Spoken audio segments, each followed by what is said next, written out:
नमस्ते दोस्तों, welcome to target with Ramesh. आज हम लोग रेशियो के 10 महत्वपूर्ण प्रश्नों का सॉल्यूशन देखेंगे। इसमें आपको 3 शॉर्ट ट्रिक बताऊंगा। तीसरी शॉर्ट ट्रिक सबसे इंपॉर्टेंट है। आप लोग शुरू से लेकर लास्ट तक बने रहिएगा। पहला प्रश्न है, अनुपात 7 संबंधी 11 है। अनुपात 7 संबंधी 11 के प्रत्येक पद में क्या जोड़ा जाए ताकि यह 3 संबंधी 4 के बराबर हो जाए।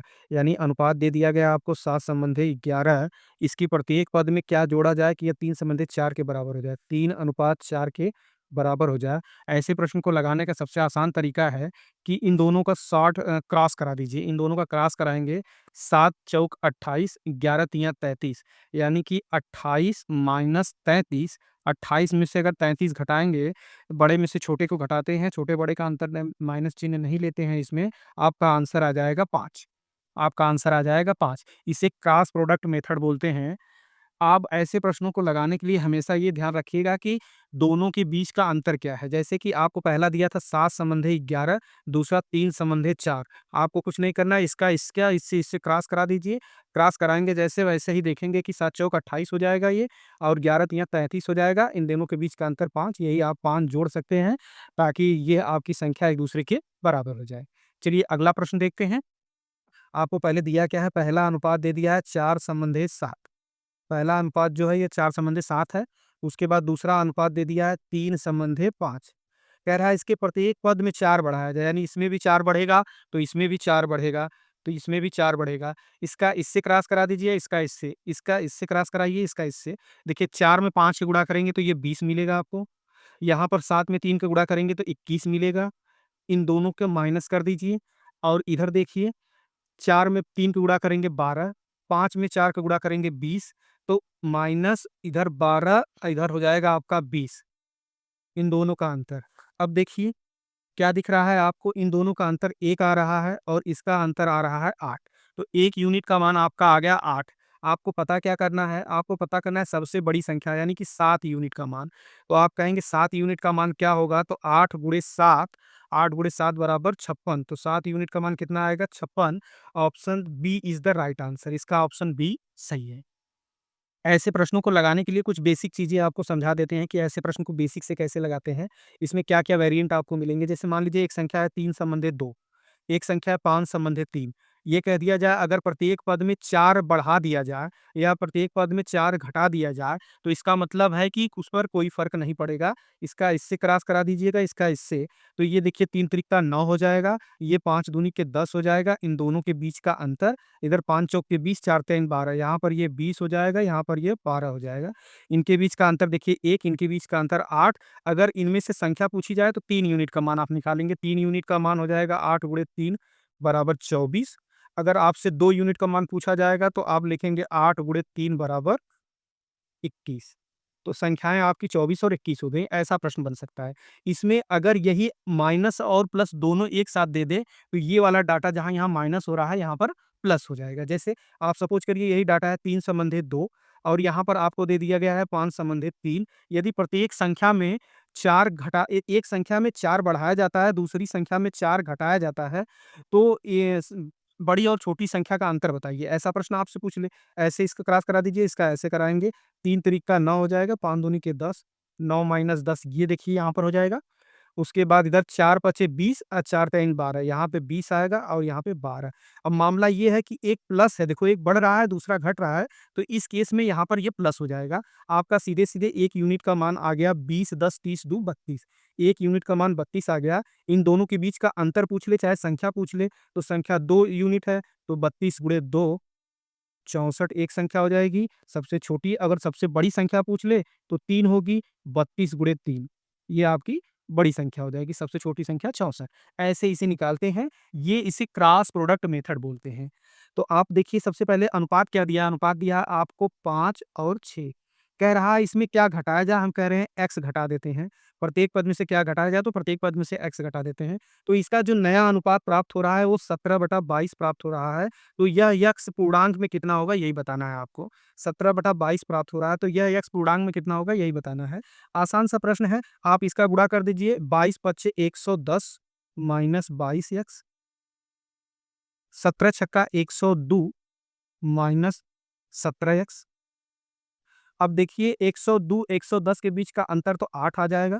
8 और यहाँ पर अंतर आ जाएगा 22x और 17x का 5, 5x। तो 5x बराबर अगर 8 है तो x बराबर आपका सीधे-सीधे आ जाएगा, x बराबर सीधे-सीधे आ जाएगा आपका 8/5 यानी 1.6।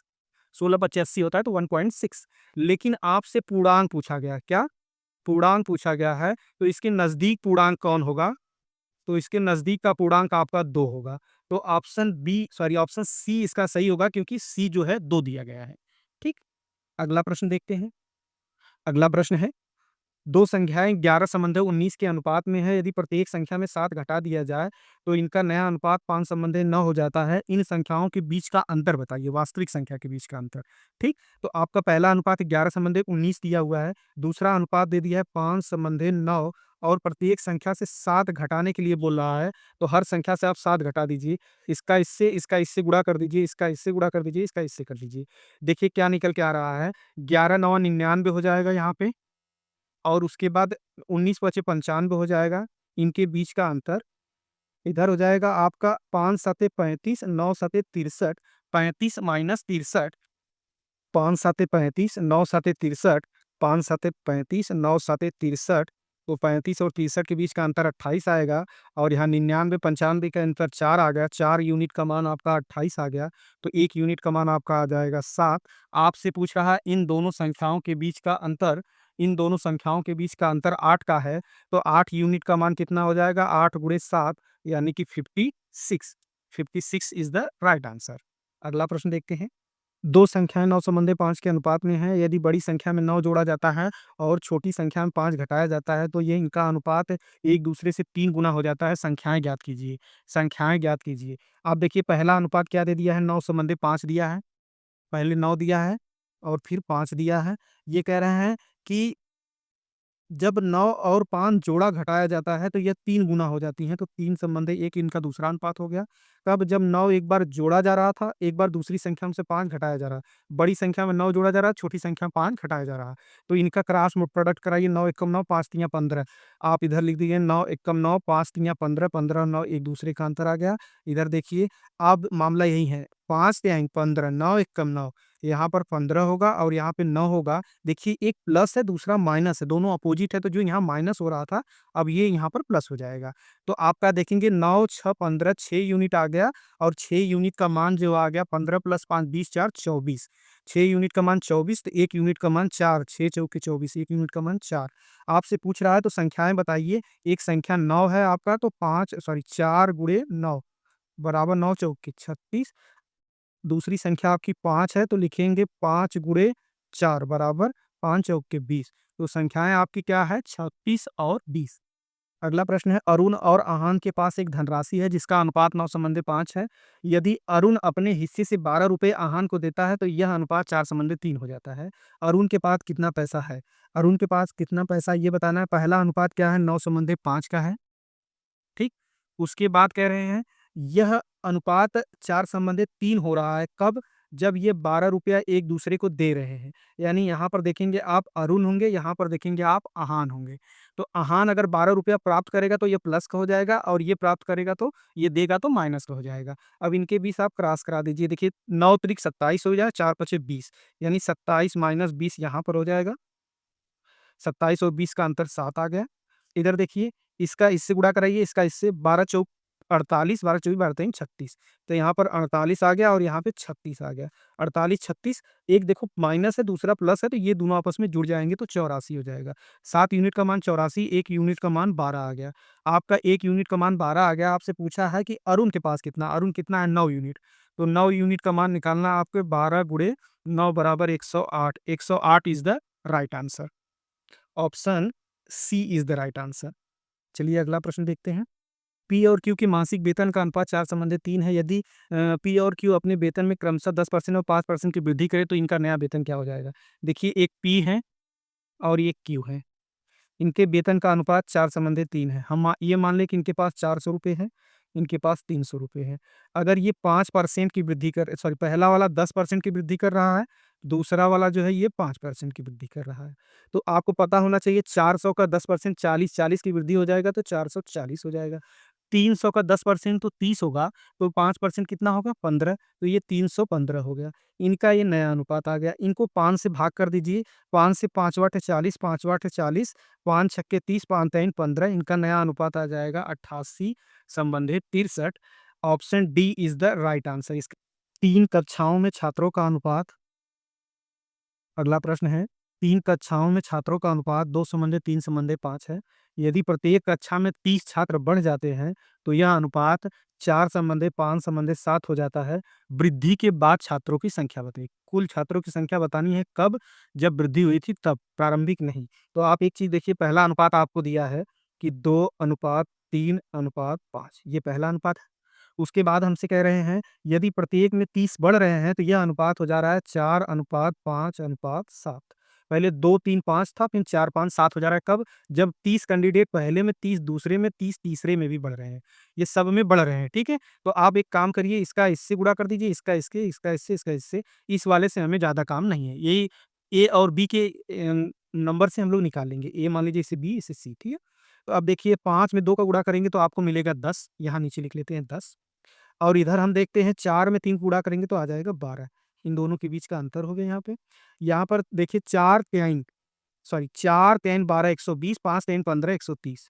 तो 120 माइनस 5 3 15 150। तो 120 और 150, 10 और 12 के बीच का अंतर 2 आ गया, 12 और 15 के बीच का अंतर 3 आ गया, तो यहाँ पर 30 हो जाएगा, तो 1 यूनिट का मान आपका 15 आ जाएगा। जब 1 यूनिट का मान 15 आ गया, आपसे पूछा गया क्या है कि इनके वृद्धि के बाद, तो वृद्धि के बाद वाला रेशियो ये वाला रेशियो है, तो इस वाले रेशियो का टोटल कितना हो गया? देखिए 5 4 9 7 16। तो 16 यूनिट का मान निकालेंगे, 15 गुणे 16, 15 गुणे 16 बराबर 224। 224 is the right answer, 224। Option B is the right answer. एक प्रश्न और है, अगला प्रश्न है, अमर और कोमल की आय का अनुपात 5 संबंधित 4 है और इनके व्यय का अनुपात 2 संबंधित 1 है। यदि प्रत्येक माह 6,000 रुपए दोनों बचाते हैं, तो इनकी आय का अमर की आय कितनी थी? ये बताना है आपको। सिंपल सा है कि पहले आप लिख लीजिए अमर, पहले आप अमर लिख लें और यहाँ पे लिख लेते हैं हम लोग कोमल। ये 2 लोग थे, तो अमर और कोमल। अब अमर का जो कोमल के साथ रेशियो है, वो है 5 संबंधित 4 का। ओके। अगला रेशियो बताया जा रहा है 2 संबंधित 1 का, इनके ये व्यय का है। प्रतिमाह बचत के रूप में 6,000 रुपए ये बचा रहा है, तो 6 ही हज़ार रुपए ये भी बचा रहा है। ठीक है? इनका इससे क्रॉस कराएँगे, 5 एकम 5, 4 दूनी के 8, 8 माइनस 5 ये लेके आएँगे और इधर 6 दूनी के 12,000 और ये 6,000। तो 12,000 माइनस 6,000 इनका हो जाएगा। तो 8 5 का अंतर 3 आ गया, 3 यूनिट का मान आपका 12 में से 6 गया, 6,000 आ गया। 3 यूनिट का मान 6,000, तो 1 यूनिट का मान 2,000 आ गया। आपसे पूछ रहा अमर की आय बताइए, अमर की आय कितनी है? 5 यूनिट। तो 5 यूनिट का मान हो गया 5 गुणे 2,000 बराबर 10,000। 10,000 option D is the right answer. Thank you for watching me.